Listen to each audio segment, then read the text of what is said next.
Buenas noches, youtuberos. Se acerca el 31 de octubre, y con él, la festividad de Halloween. Por eso traigo este especial, trataré de subir la mayor cantidad de creepypastas, hasta que llegue el día de la noche de brujas. Si te gusta la idea, comenta en la caja de comentarios. Hoy les traigo un creepypasta que se titula, La doncella que llora. Así que siéntate, acomódate, y disfruta del video. La doncella que llora. Hola, mi nombre es Laura, y tengo 2 hijos. Como casi todos los niños, a los míos les fascinan mis historias, y películas de fantasmas. Como todos los padres, deseo decirles que los fantasmas no existen, pero, no puedo hacerlo, debido a algo que sucedió cuando yo tenía 9 años. Ocurrió en la casa de mi abuela, en Londres. Era una enorme casa, situada en una avenida sombreada de árboles, y una zona que había sido elegante en otra época. La abuela no disponía de toda la casa, era demasiado grande para ella, aunque había pertenecido a su padre y a su abuelo.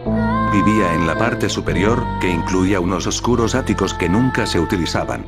Una familia, de apellido Hutchinson, alquilaba el piso inferior, y tenía el uso del sótano.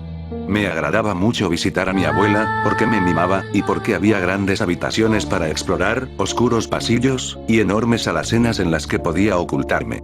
Se me permitía ir a donde gustara, excepto al piso inferior que llevaba al apartamento de los Hutchinson. Casi nunca nos veíamos, pues utilizábamos escaleras diferentes, y ellos pasaban mucho tiempo en viaje de negocios.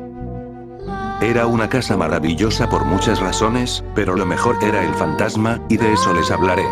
El fantasma era conocido como, la doncella que llora, porque llevaba un antiguo uniforme de doncella, y siempre estaba llorando. Yo nunca la había visto, pero creía en ella porque mi abuela la había visto miles de veces, y también mi abuelo antes de morir. Mi madre, me había dicho que jamás la había visto, aunque creció en aquella casa, pero yo nunca le creí. Supongo que pensó, que yo me asustaría si supiera que la casa de mi abuela, estaba hechizada, mas nunca era así. Los fantasmas nunca hacen daño, son las otras personas quienes lo hacen. En todo caso, en el otoño, cuando yo tenía 9 años, mis padres debieron ausentarse durante algunas semanas, y me enviaron a casa de mi abuela. Era la visita más larga que había hecho, y estaba de vacaciones. Así que me sentía realmente feliz, no tenía que ir a la escuela, y disponía de 3 semanas para escudriñar la casa, y buscar a la doncella que llora. El día de mi llegada, le pregunté a la abuela, si creía que en aquella ocasión, yo podría ver al fantasma. ¿Deseas verlo?, me preguntó, y cuando asentí con entusiasmo, murmuró, ¿y por qué quieres verlo? Quiero preguntarle por qué llora. Le contesté. La abuela movió la cabeza y dijo: eres una niña extraña, Laura, animada, inteligente, bonita, pero, ciertamente, extraña. Pasaron 2 semanas antes de que viera al fantasma. 2 semanas, y 2 días, para ser exacta. Todos los días, patrullaba los pasillos oscuros, rondaba las grandes y frías habitaciones, con los muebles, cubiertos de enormes sábanas blancas, que hacían que las camas, y las mesas, parecieran temibles, y algo amenazantes. Abría alacenas cuyas puertas chirriaban, y apartaban largas cortinas, tras de las cuales, parecía que había alguien que se ocultaba. Lo único que no hice, fue subir por la estrecha, y sucia escalera que llevaba al ático. Esta escalera era oscura, y de caracol. Las 3 habitaciones pequeñas que había en el ático, habían permanecido vacías durante tantos años, que varias generaciones de arañas, habían tejido sus telas de un lado a otro de las escaleras, aunque no sé qué podrían haber atrapado en ellas, hacía demasiado frío para los insectos. En todo caso, no subí porque no me agradaba la idea de atravesar aquellas telarañas empolvadas, y antiguas, algunas de las cuales tenían que haber sido tejidas por arañas muertas años antes. Un día, a la caída de la tarde, cuando comenzaba a oscurecer, yo estaba recorriendo el pasillo que llevaba a la escalera del ático, cuando escuché sollozar a alguien, me detuve, contuve el aliento, y escuché.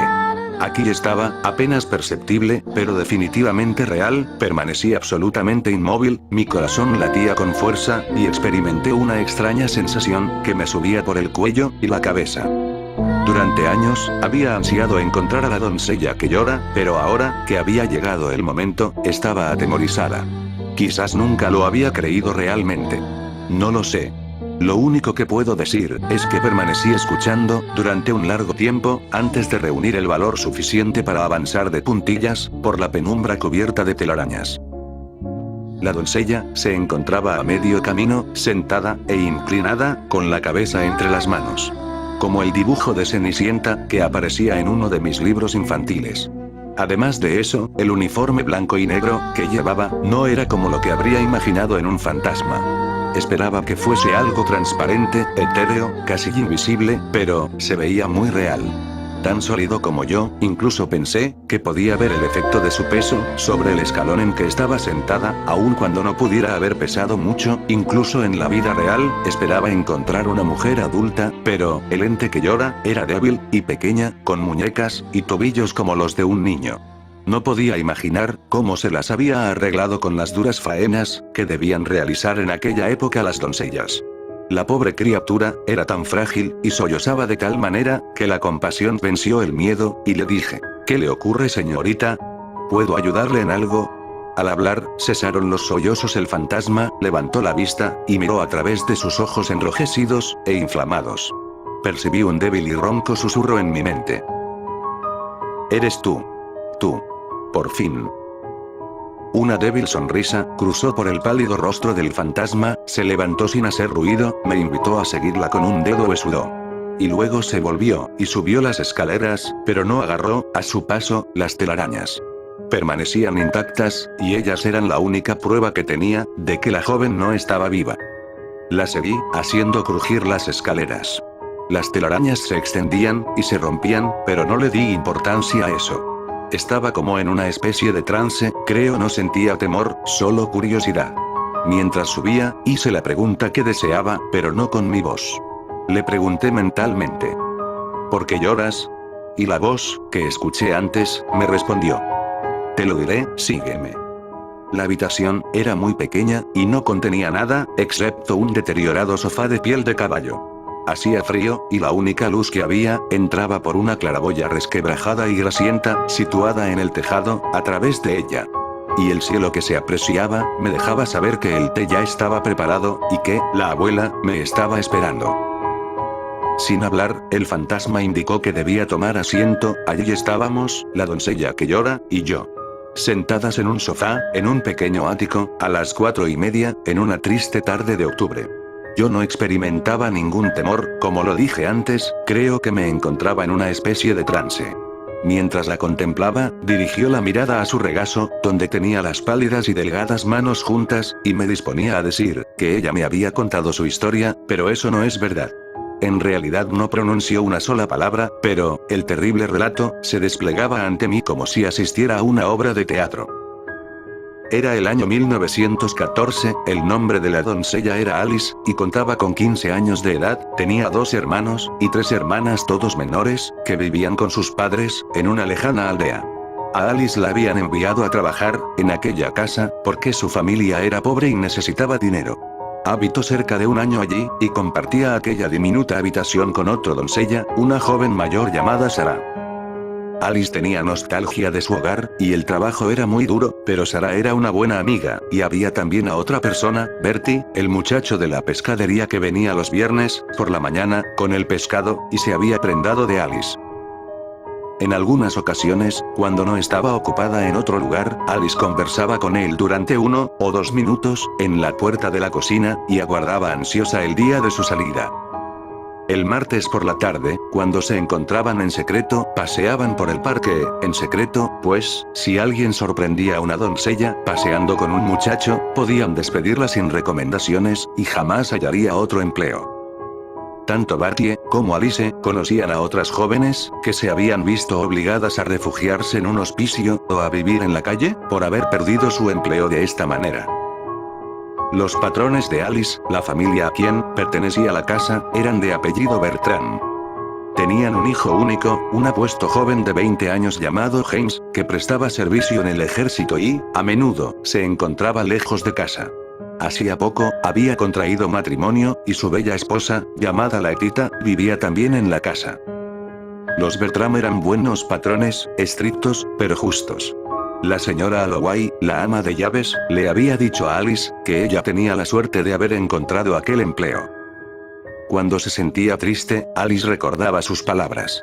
Fue en agosto, de aquel año cuando estalló la Primera Guerra Mundial, y todo cambió. La guerra es algo terrible, desde luego, todos lo sabemos, pero 1914 causó una gran conmoción. La estabilidad es maravillosa, pero se torna monótona, y la gente escoge gustosa a todo lo que rompe la rutina, produce cierta variedad en su vida.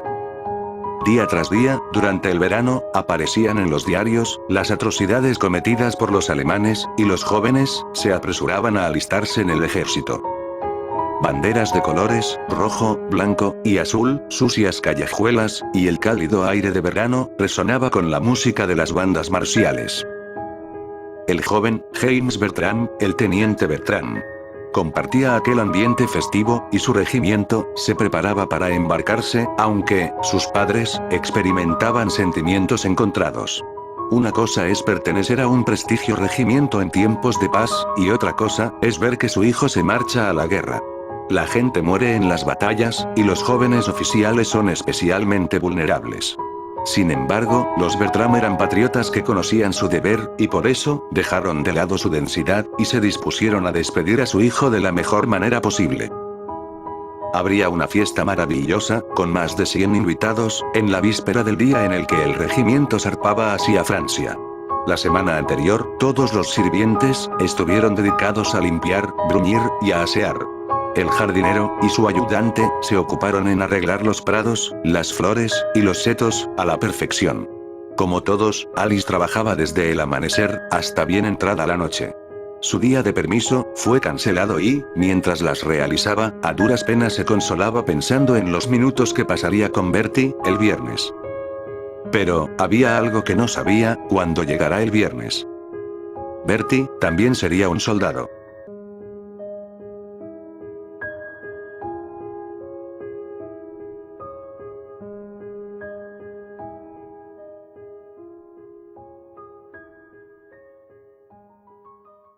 Bueno, youtuberos, espero que este video les haya gustado.